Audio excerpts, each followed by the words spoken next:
네, 안녕하세요. 아유, 참 오래간만에 왔습니다. 제가 찾아보니까 작년 2월 달에 왔던 것 같아요. 그동안에 좀, 여러분 좀 시간 내서 와서 같이 이렇게 예배도 드리고 이렇게 했으면 좋았을 텐데, 제가 여러 가지로 사정이 많았습니다. 몸도 안 좋고 그래서 뭐 수술도 받고 지금도 또 단도 병이 또 나타나서 그거 치료받느라고 뭐 신경 쓸 데가 없었어요. 그래서 이렇게 늦게 왔는데 여러분 양해해 주시기 바랍니다. 다 같이 잠깐 성경 봉독하고 기도드리겠습니다. 갈라디아서 2장 19절하고 20절입니다. 다 같이 힘차게 봉독해 주시기 바랍니다. 내가 율법을 통하여 율법을 향해 죽었나니 이것은 내가 하나님을 향해 살고자 함이라. 내가 그리스도와 함께 십자가에 못 박혀 있으나 그럼에도 불구하고 사노라. 그러나 내가 아니요 그리스도께서 내 안에서 사시느니라. 나는 지금 내가 육체 안에서 사는 삶을 나를 사랑하사 나를 위해 자신을 주신 하나님의 아들의 믿음으로 사느라. 아멘. 잠깐 기도하시겠습니다. 제목을 내가 그리스도와 함께 라는 제목으로 이렇게 말씀을 같이 은혜를 나누고자 합니다. 내가 그리스도와 함께 십자가에 못 박혔다라는 의미는 예수님의 죽음과 부활을 나도 똑같이 공유한다는 것을 가르칩니다. 우리는 십자가에 달려 돌아가신 예수님을 생각하면서 우리 죄를 대속해 주시기 위해서 대신 돌아가신 참으로 고마운 분이라고만 그렇게 생각하는 경우가 많습니다. 우리가 구원을 받았다는 것은 그분이 십자가에 달려 죽으실 때 나도 같이 죽었다는 것이고 그분이 부활하실 때 나도 같이 부활했다는 것입니다. 그래서 오늘 시작 전에 찬송가를 같이 불러봤는데 거기 찬송 내용을 보면은 주가 그 십자가에 달릴 때 봉이 너 있었는가 그런 얘기입니다. 2000년 전에 예수님께서 돌아가셨지만 우리는 항상 2000년 전에 예수님께서 돌아가실 때 그 자리에 같이 있을 뿐만 아니라 같이 매달렸다는 거, 같이 십자가에 달려 돌아가실 때 같이 매달렸다는 그런 생각을 가지고 우리가 신앙생활을 해야 될 거라고 생각을 합니다. 그러나 우리는 이제 이와 같은 사실을 종종 잊어버리는 경우가 많습니다. 그래서 그냥 그분의 십자가에 달려 돌아가심으로 인해서 우리가 구원을 받고 참으로 고마운 그런 큰일을 하신 분이라고만 생각을 합니다. 그런 많잖아요. 참 예수님 감사합니다. 감사합니다. 그런데 내가 죽었다는 것은 인식을 잘 못하는 경우가 많습니다. 그런데 사도 바울은 이 갈라디아서 그 얘기를 우리에게 해주고 계십니다. 그래서 이게 내가 예수님과 같이 십자가에 못 박혔기 때문에 나의 자아는 죽은 것이고 그 대신 부활하신 예수 그리스도의 자아가 나를 지배하고 나를 통제하셔야 한다는 것입니다. 오늘은 내가 그리스도와 함께 십자가에 못 박혔다는 이와 같은 사실을 좀 더 구체적으로 성경에서 연결된 성경을 찾아보면서 세밀하게 살펴보고자 합니다. 여기 제가 아까 말씀드린 대로 나의 자아 그러는데 나의 자아 그러면 자기 자신을 가리키는 거예요. 그러니까 천지만물에 대한 인식, 내가 천지만물에 대해서 인식하잖아요. 느끼고 인식하는 거, 그런 거, 그 다음에 감정을 갖는 거, 그 다음에 내가 의지를 세우는 거, 그 다음에 내가 체험하는 거, 내가 행동하는 거, 이런 거의 주체로서의 자기를 이루는 말을 자기 자아라고 그래요. 그러니까 자기 자아가 없으면 완전히 물리적인 육체만 있는 거죠. 아무 쓸모없는 육체만 있는 거예요. 그러니까 우리가 환자들 가운데서 완전 정신없는 환자가 있잖아요. 교통사고로 당했다가 그래가지고 뇌가 이상이 있어가지고 꼼짝 못하고 그냥 가만히 누워있는 그런 환재, 그런 육신은 그 자아가 지금 그 자리에 없는 거예요. 자아가 살아나지 못하는 거죠. 그래서 그것이 오래 지속되면 죽을 수밖에 없지만 우리는 그 자아라는 것이 무엇인가 깊이 생각해 보시기 바랍니다. 그래서 나의 자아가 자기 자신이 오늘 예수님께서 십자가에 달려 돌아가실 때 예수님이 돌아가실 때 나의 자아도 거기서 같이 죽었다. 그리고 예수님이 부활하실 때 예수님의 부활하신 예수님의 자아가 대신 내 몸속에 부활하신 내 몸속에서 나를 통제하시고 나를 이끌어 가신다. 그런 생각이 우리 머릿속에 항상 있어야 된다고 생각을 합니다. 그래서 여기 본론에 들어가면 내가 율법을 통하여 율법을 향해 죽었나니 이렇게 되어 있잖아요. 그래서 바울은 나라는 1인칭 대명사를 사용함으로써 자신에게 있었던 실제적인 경험을 강조하고 있습니다. 무엇을 향해서 죽었다. 성경에서 말하는 죽었다는 개념은 뭐냐면 모든 관계가 단절된 것을 의미하고 더 이상 어떤 영향도 미치지 않는다는 것, 어떠한 영향도 받지 않는다는 것을 우리는 보통 성경에서 죽었다 이렇게 얘기를 합니다. 세상 법에도 죽은 사람은 범죄 행위가 있더라도 공소권을 행사하지 않죠. 그걸 보통 뭐라고 그래요? 공소권 없음이라고 그러잖아요.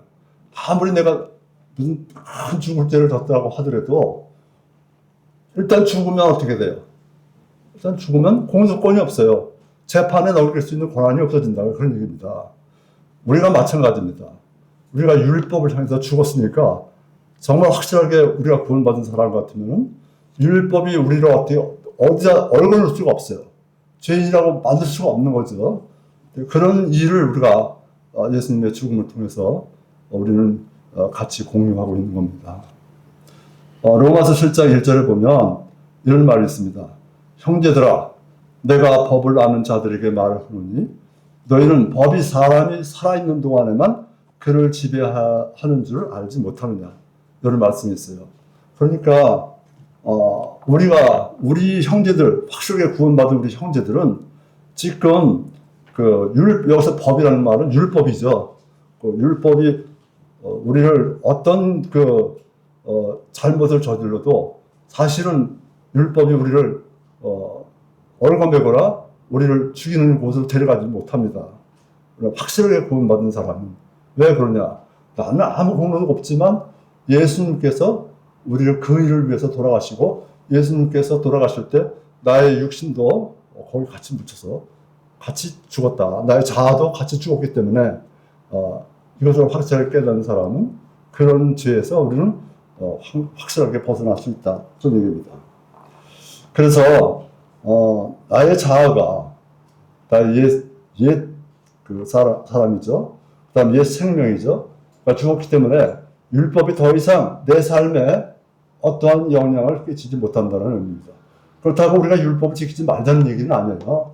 율법을 지켜야 되지만 우리 힘으로 율법을 못 지킬 때가 있잖아요. 못 지키더라도 사실은 그것은 우리가 회개하고 다시 아버지 하나님께 자백하고 돌이키는 그런 경우가 있을지라도 우리를 다시 지옥으로 끌고 가거나 죽음으로 끌고 가는 일은 절대로 있을 수 없다. 그런 얘기입니다. 자, 그래서 그 다음에 보겠습니다. 이것은 내가 하나님을 향해 살고자 하니라. 이 말씀은 바울이 율법을 향해 죽은 목적을 분명하게 제시하는 말입니다.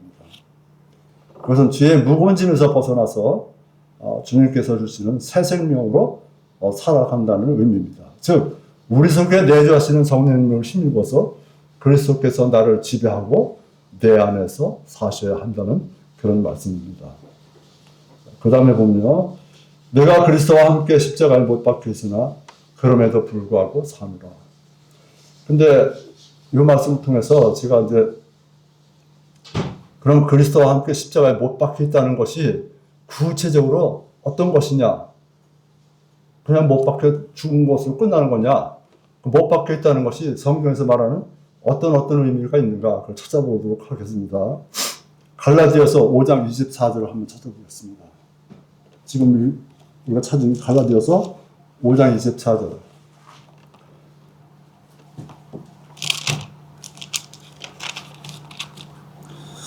거기 보면 이렇게 되어 있죠.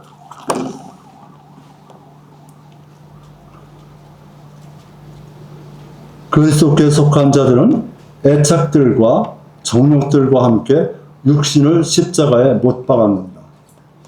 그러니까 내가 그리스도와 함께 십자가에 못 박혔다는 얘기는 첫 번째 뭘 가르치냐면 우리의 육신을 십자가에 못 박았다는 거예요. 우리의 육신이 십자가에 같이 예수님과 같이 못 박혔다. 그런 의미입니다. 갈라디아서 5장 19절에서 21절에 보면 육신의 행위가 나와 있습니다. 구체적으로 거기 보면 뭐 간음, 음행, 부정함, 그다음에 색욕, 우상숭배, 마술, 증오, 불화, 시기심의 경쟁, 진노, 다툼, 폭동, 이단, 파단, 시기, 살인, 술 취함, 흥청됨. 가만히 들어보면 그게 내가 거기에 속하지 않은 게 하나도 없죠. 이 가운데 이거 다 지킨 사람은 하나도 없잖아요. 근데 그런 육신의 행위들을, 육신을 십자가에 못 박았다. 그런 얘기입니다. 자, 그래서, 왜냐하면 이것이 그리스도는 인간들이 저지른, 우리들이 저지른 그와 같은 죄 때문에 십자가에, 어린 양의 피를 흘리기 위해서 십자가에 돌아가신 것 때문입니다. 갈라디아서 그 다음에 두 번째, 그러니까 첫 번째는 육신을 십자가에 못 박았다는 얘기입니다. 그리스도와 함께 십자가에 못 박았다는 의미는 첫 번째는 육신을 십자가에 못 박았다. 그다음 두 번째는 뭐냐? 갈라디아서 6장 14절을 보겠습니다. 우리 지금 아까 읽은 그 다음에 14절. 그러나는 우리 주 예수 그리스도의 십자가 외에 결코 어떤 것도 자랑할 것이 없나니 그분으로 말미암아 세상이 나에 대하여 십자가에 못 박혀 있고 나 또한 세상에 대하여 그러하니라. 그러니까 갈라디아서 6장 14절의 그 내용 중에서 가장 중요한 것은 뭐냐면 두 번째는 십자가만 자랑하는 것이다. 우리는 우리가 자랑할 것은 내가 똑똑한 것도 자랑할 거고 내가 많이 전도했다고 자랑할 것도 없고 내가 뭐 행하는 행위를 자랑하는 건 하나도 없어요. 우리가 자랑할 것은 뭐냐? 십자가만 자랑하는 거예요. 그게 뭐냐면 세상을 대하여 십자가에 못 박혔다는 거죠. 그리고 그러니까 세상은 육신의 정욕과 탐심 그리고 그런 것에 가득 찬 것을 우리가 세상이라고 그러잖아요. 세상, 우리가 성경에서 말하는 세상 그건 뭐냐면 육신의 정욕과 탐심으로 가득 찬 것. 그게 세상입니다. 그 다음에 그래서 그런 것이죠. 두 번째는 이제 십자가만 자랑하는 것이다. 그러니까 십자가만 자랑한다는 얘기는 뭐냐면 십자가의 능력을 자랑한다는 얘기입니다. 그럼 십자가만 자랑한다고 해서 목걸이하고 여기다 달고 십자가 달고 다니고 그런 얘기가 아니라 십자가를 자랑한다는 얘기는 뭐냐면 십자가의 능력. 그러니까 우리의 죄사함, 하나님 예수 그리스도의 그 십자가의 죽으심을 통해 십자가 사역을 통해서 우리가 구원을 받았다. 구원을 받을 수 있다. 내가 구원을 그래서 받았다. 하는 거. 그 두 가지가 십자가의 능력인데요. 죄사함 능력이고 죄사함만 받는 게 아니라 구원도 받는 거잖아요. 천국 백성으로서 구원받는 거니까 그것이 세상을 향해서 자랑할 거다. 그런 얘기입니다. 우리 그리스도인이 한 사람들 앞에서 누구를 만나든지 자랑해야 될 것은 바로 이런 내용이다. 그런 얘기입니다. 그 다음에 세 번째 보겠습니다. 그러니까 십자가에 못 박혔다는 얘기가 뭐냐면 첫 번째는 육신을 십자가에 못 박았다. 그 다음 두 번째는 십자가만 자랑하는 것이다. 그 다음에 세 번째는 로마서 6장 6절을 보겠습니다.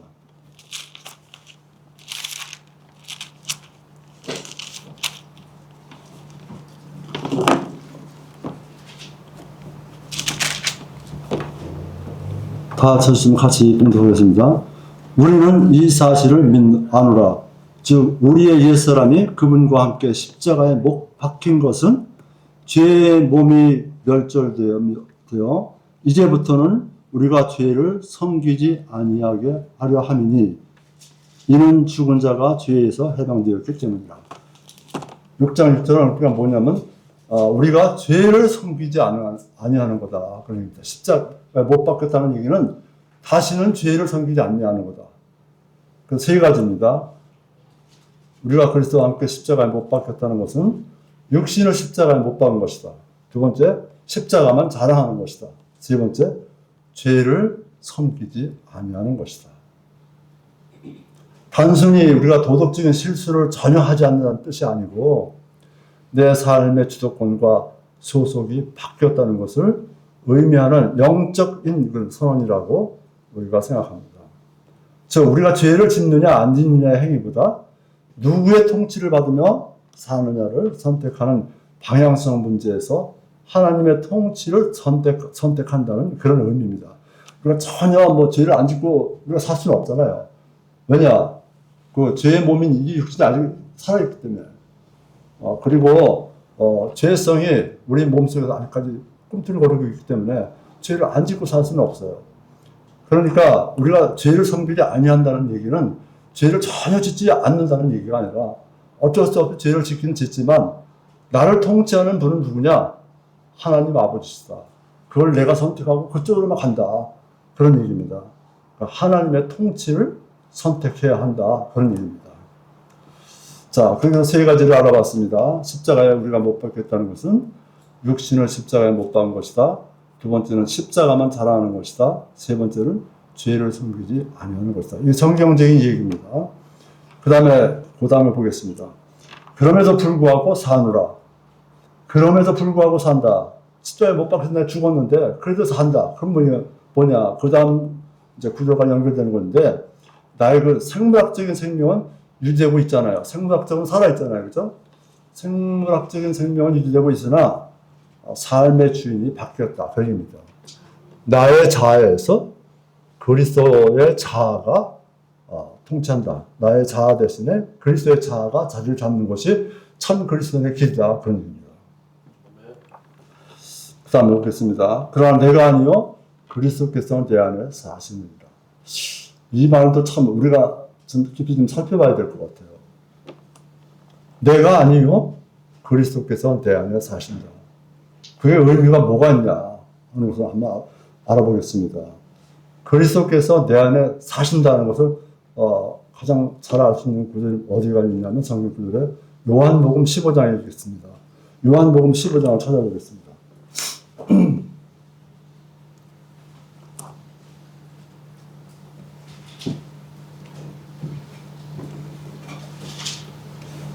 다 찾으면 같이 한번 읽어보겠습니다. 요한복음 15장 5절. 나는 포도나무요 너희는 가지니라. 사람이 내 안에 거하고 내가 그 안에 거하면 바로 그 사람은 많은 열매를 맺나니 나 없이는 너희가 아무것도 할 수 없느니라. 뭐라고 되어 있어요? 나 없이는 너희가 아무것도 할 수 없느니라. 그렇잖아요. 그죠?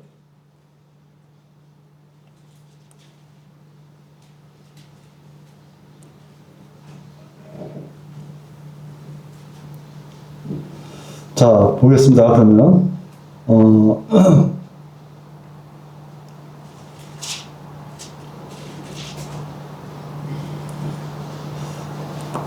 그러나 내가 아니요 그리스도께서 내 안에 사시느니라. 그 친구가 뭐냐면 첫 번째는 주님이 없이는 아무것도 할 수 없다는 거예요. 그러니까 주님의 마음이 나를 통치하지 않고 주님의 자아가 나를 통치하지 않으면 우리가 주님을 위해서 하나님을 위해서 아무것도 할 수 없다. 그런 얘기입니다. 그러니까 우리가 구원받지 못한 그 일반 교인들을 가만히 보면 자기가 확실히 구원을 받지 못했는데도 열심히 굉장합니다. 내가 주님을 위해서 뭘 하고 다 하죠. 열심히 하죠. 아침에 새벽부터 일어나서 저녁에 밤늦게까지 또 새벽 기도부터 시작해가지고 굉장히 많은 수고를 하지만 확실하게 하나님의 사랑을 깨닫지 못하고 구원받지 못한 사람, 그것은 주님 앞에 아무것도 자기를 위해서 도움이 되는 게 전혀 없는 거예요. 헛고생하는 거죠. 그래서 그리스도께서 내 안에 사신다는 것의 첫 번째 의미는 뭐냐면 주님이 없이는 아무것도 할 수 없다는 것입니다. 그 다음에 보겠습니다. 요한복음 5장 8절 보겠습니다. 15장 8절. 우리가 아까 읽은 그 부분에서 조금만 더 가면 요한복음 15장 8절 보겠습니다.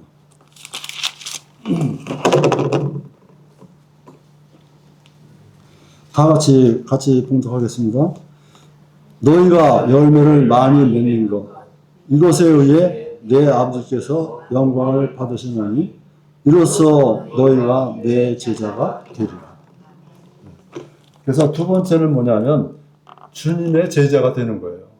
주님의 제자가 된다. 그리스도께서 내 안에 사시면 나는 당연히 주님의 제자가 되는 거다. 그거죠.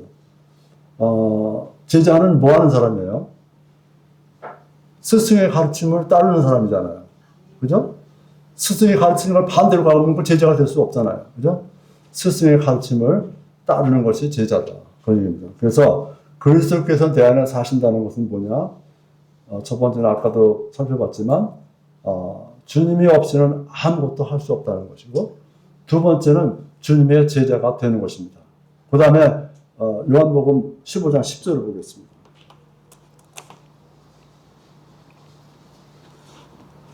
내가 내 아버지의 명령들을 지켰고 그분의 사랑 안에 거하는 것 같이 너희도 내 명령들을 지키면 내 사랑 안에 거하느니라.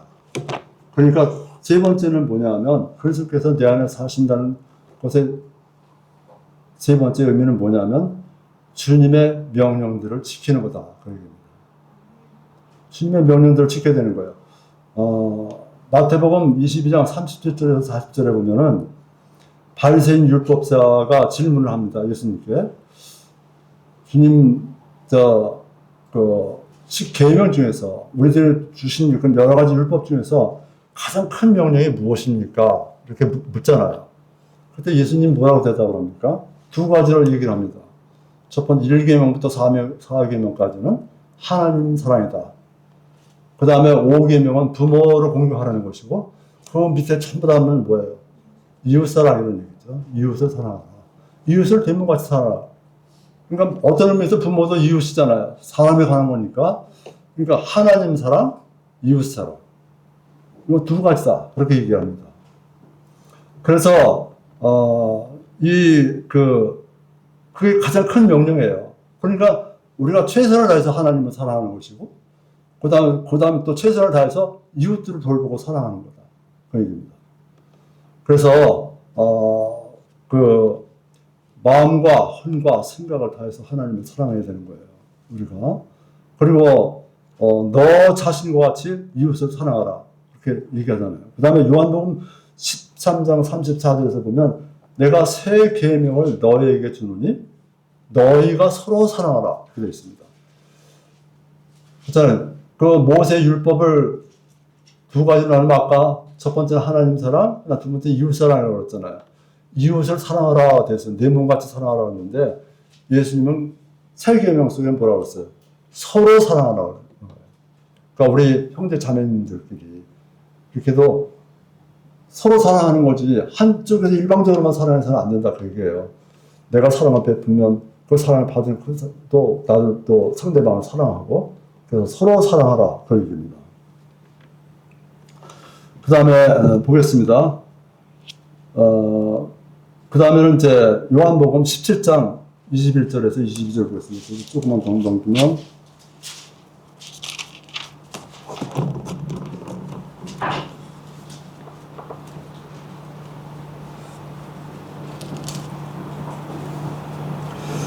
자, 저기 예수님께서 십자가에 달려 돌아가시기 전에 하나님께 유언적인 기도를 하는 게 있어요. 그죠? 그 유언적인 기도를 할 때 중요하게 기도하는 내용이 있습니다.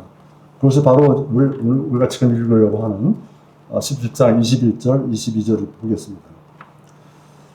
이것은 그들이 다 하나가 되게 하려 함입니다. 아버지여, 아버지께서 내 안에, 내가 아버지 안에 있는 것 같이 그들도 우리 안에서 하나가 되게 하사 아버지께서 나를 보내신 것을 세상에 알게 하옵소서. 여기서 뭐라고 그러냐면 아버지와 나가 하나가 된 것 같이, 그죠? 우리 믿는 성도들도 확실하게 구원받은 우리 형제 자매님들도 하나가 되어야 된다 그 얘기입니다. 이게 그리스도와 하나가 되는 것. 이것이 바로 그리스도께서 내 안에 사는 증거예요. 그리스도께서 내 안에 산다는 얘기는 내가 그리스도와 하나가 된다는 거예요. 그리고 우리도 마찬가지입니다. 우리 교회를 하는 모든 분들이 확실하게 구원받는 사람은 서로 하나가 되어야 되는 거예요. 서로 하나가 되지 못하고 서로 자기 주장만 크게 나타나고 그러면 교회가 이게 될 수가 없죠. 발전할 수도 없고. 그래서 서로 양보하고 서로 이해하고 서로 사랑하면서 하나가 되어야 된다. 그 얘기입니다. 그래서 그리스도와 하나가 되는 것입니다. 그 다음에 이제 다섯 번째는 뭐냐면 고린도후서 5장 15절을 보겠습니다.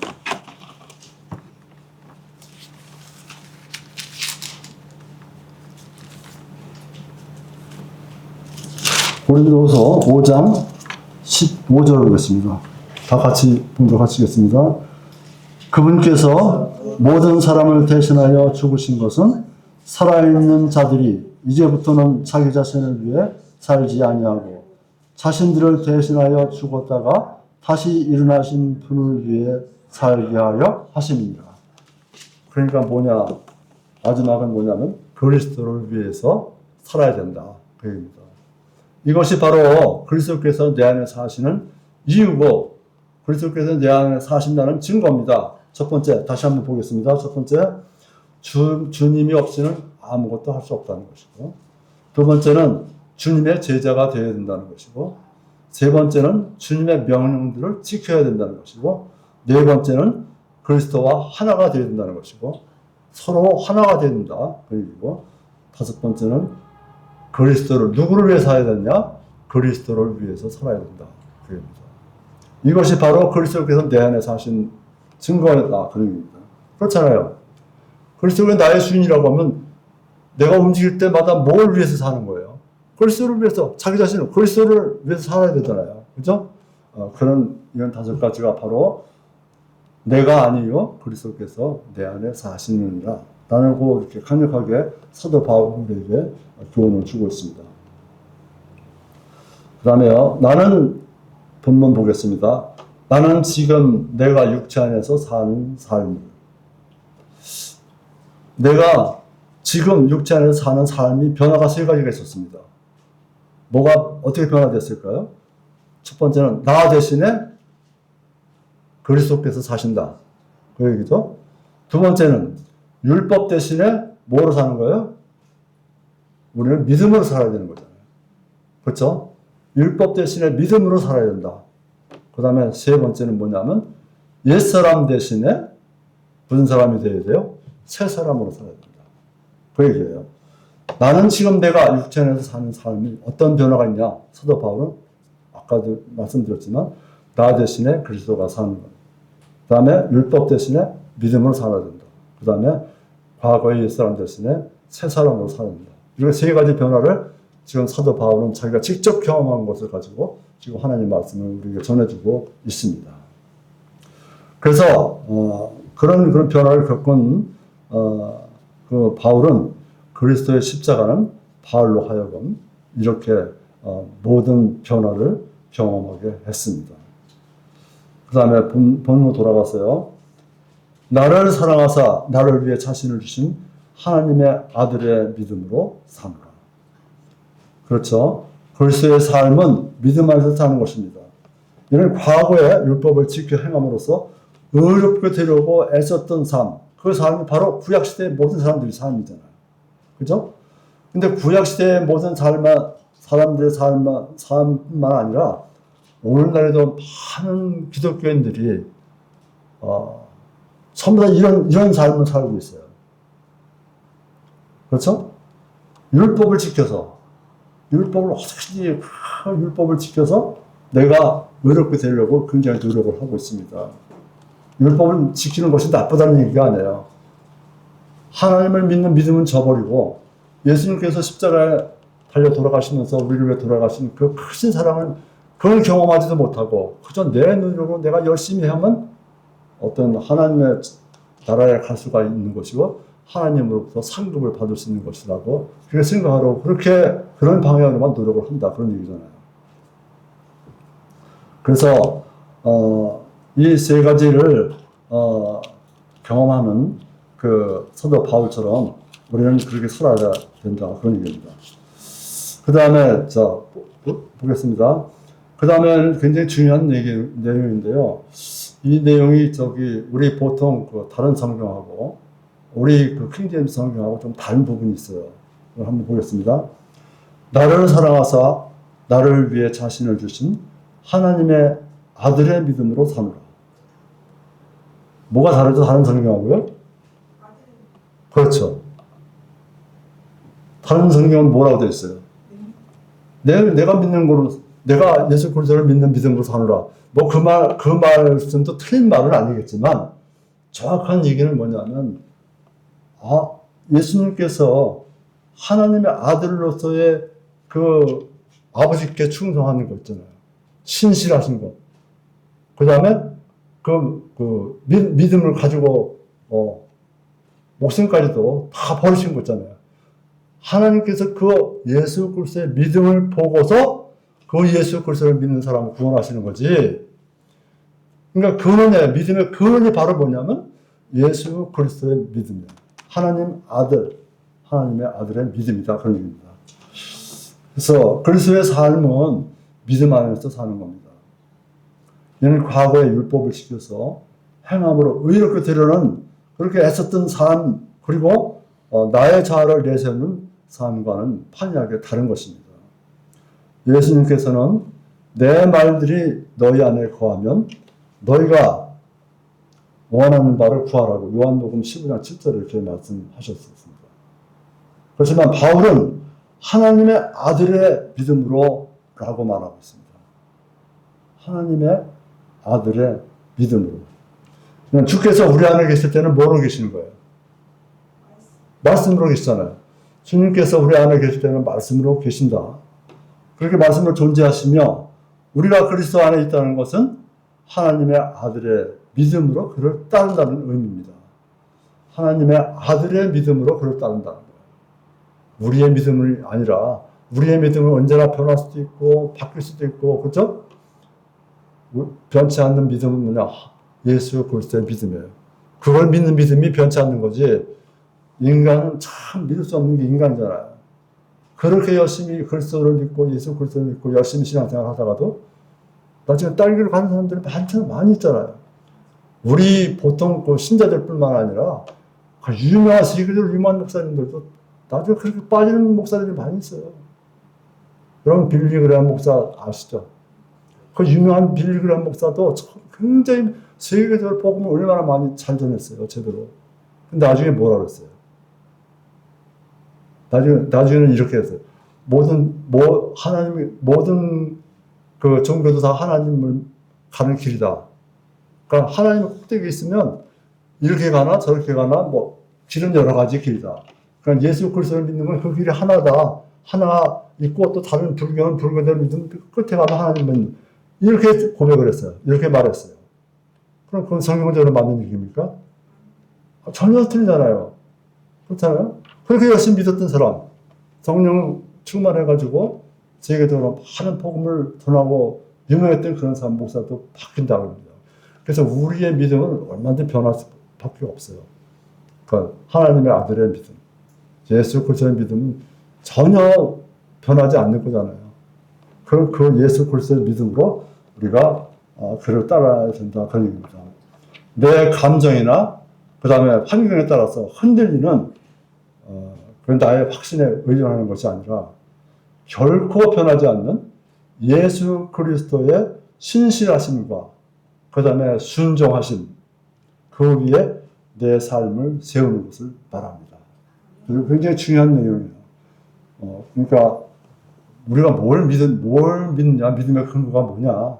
근원이 바로 하나님의 아들의 믿음이다. 그게 근원이에요. 근원. 그리고 그러면 우리가 믿는 믿음은 뭐냐? 우리의 태도야, 반응이에요. 그것을 보고 우리가 어떻게 반응하느냐? 그거 참이다.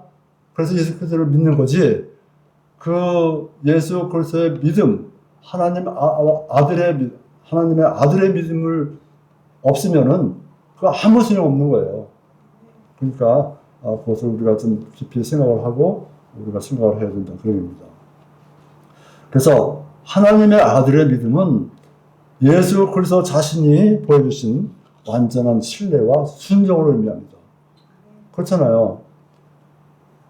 하나님과 동등하잖아요. 예수님도 성령님도 다 삼위일체로 보면 동등됨을 취하지 아니하시고 하나님 아버지를 위해서 낮아져서 인간의 몸을 입고 세상에 오셔서 그리고 십자가에 피 흘려 돌아가셨어요. 왜 십자가에서 피 흘려 돌아가셨습니까? 여러분과 모든 인류들이 저지른 그 죄, 이 모든 죄를 완전히 없애기 위해서는 그럴 수밖에 없다. 그 얘기죠. 피 흘려 죽을 수밖에 없다. 그래서 인간들이 다 죽어버리면은 다 죽는다는 얘기는 다 지옥 가는 얘기잖아요. 그래서 그것을 방지하기 위해서 예수님께서 십자가에서 피 흘려 돌아가심으로 우리가 그 피를 믿고 그다음 그 십자가 사역을 믿고 하나님의 자녀가 되는 거잖아요. 그래서 그런 것을 우리가 여기서 볼 수가 있다. 그런 얘기입니다. 그리고 예수 그리스도를 믿는 믿음은 우리가 그분을 구주로 받아들이는 인간의 응답을 뜻합니다. 우리가 그분을 구주로 믿는 그 응답이에요. 우리의 응답을 얘기하는 거예요. 자, 그 다음에 그러니까 전자는 뭐야? 하나님의 아들의 믿음은 믿음의 근원이고 구원의, 다른 말로 우리 쉽게 얘기하면 구원의 뿌리라는 얘기죠. 구원의 뿌리고 후자는 뭐예요? 예수 그리스도를 믿는 믿음은 후자인데 그 믿음을 받아들이는 우리의 태도, 우리의 열매 이렇게라고 볼 수가 있는 것입니다. 자, 그래서 오늘 이 말씀을 통해서 우리는 내가 그리스도와 함께라는 제목으로 그리스도와 함께 십자가에 못 박혔다는 것을 세 가지로 얘기했죠. 육신을 십자가에 못 박은 것이고 십자가만 자랑하는 것이고 죄를 짓지 아니하는 것이라는 것과 그 다음에 그리스도께서 내 안에 사신다는 것은 주님 없이는 아무것도 할 수 없다는 것. 두 번째는 주님의 제자가 되어야 된다는 것. 그 다음에 세 번째는 주님의 명령들을 지켜야 된다는 것. 그 다음에 그리스도와 하나가 되는 것. 그리고 우리가 그리스도를 위하여 사는 것이다. 이거 5가지 말씀을 드렸습니다. 오늘 이 말씀들을 마음판에 새기고 주님과 동행하는 아름다운 축복의 삶을 사는 스테반 침례교회 성도님들이 되시기를 주님의 이름으로 축원합니다. 아멘. 다 같이 그 빌립보서 1장 20절을 보겠습니다.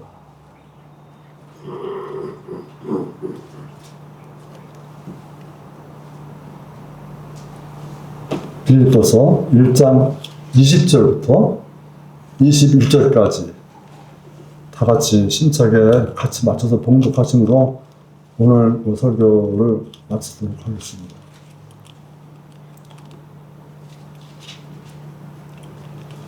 나의 간절한 기대와 소망은 내가 어떤 일로도 수치를 당하지 아니하고 항상 그러하였듯이 지금도 온전히 담대하여 살든지 죽든지 내 몸 안에서 그리스도를 존귀하게 하는 것이니 이는 내게는 사는 것이 그리스도시요 죽는 것이 이득이기 때문이다. 아멘. 이 빌립보서는 예수 그리스도 우리 사도 바울이 옥중에서 쓴 서신입니다. 옥중 서신이 우리가 4개가 있죠. 에베소서, 빌립보서, 골로새서, 빌레몬서 이렇게 4가지가 있는데 이 빌립보서에 이제 감옥에 갇혀서 쓴 그런 옥중 서신입니다. 자, 그래서 우리가 그리스도가 존귀하게 되는 것은 그리스도의 죽음을 헛되지 않게 하는 것이죠. 그러니까 우리가 항상 우리의 삶 자체가 뭐냐면 그리스도의 죽음을 헛되지 않게 하는 거예요. 그게 뭐냐면 내가 복음을 전도하고 많은 사람들에게 하나님의 말씀을 전하고 교회를 인도하고 하는 것, 그 모든 게 뭐냐면 그리스도의 죽음을 헛되지 않게 하는 거예요. 그렇게 사는 것이 우리의 삶이 되어야 된다. 그런 말씀입니다. 아무쪼록 오늘 우리 대구 스테반 침례교회 여러분들은 오늘 이 말씀을 좀 마음에 새기면서 내가 제대로 신앙생활을 하느냐 안 하느냐 기준을 이 말씀을 통해서 항상 생각하셔야 됩니다. 화가 나고 힘들고 어렵고 짜증나고 이런 많은 부정적인 요인들이 나를 찾아올 때도 내 마음이 팍 들끓을 때도 이 말씀을 생각하면서 여러분 자신을 죽이고 난 십자가상에서 2000년 전에 예수 그리스도와 함께 나는 이런 마음 난 죽은 나다 이걸 제쳐버리고 하나님의 말씀을 통해서 새롭게 그리스도의 그 말씀을 통해서 그리스도께서 내 안에 사신다면 어떻게 하실까 이런 생각을 하면서 신앙생활을 하시기 바랍니다. 그 아주 쉬운 방법이 있어요. 뭐냐면 쉬운 방법이 뭐냐면 그 실천하기는 어렵지만 쉽지만 뭐냐면 무슨 이야기를 하든지 말할 때나 그 다음에 뭐 행동할 때나 무엇할 때나 내가 예수 그리스도라면 주님이라면 어떻게 하실까? 주님이라면 이럴 때 뭐라고 하실까? 주님이라면 이 일을 어떻게 하실까? 이 생각을 하면 아마 실수를 많이 줄이지 않을까. 주님 앞에서 칭찬을 받지 않을까 이런 생각을 해봅니다. 여러분 모두가 우리의 삶이 항상 그렇게 그리스도라면 예수 그리스도시라면 어떻게 하실까? 라는 그런 마음가짐을 가지고 주님을 위해서 열심히 사는 여러분 되시기를 간절히 원합니다. 잠깐 기도하시겠습니다.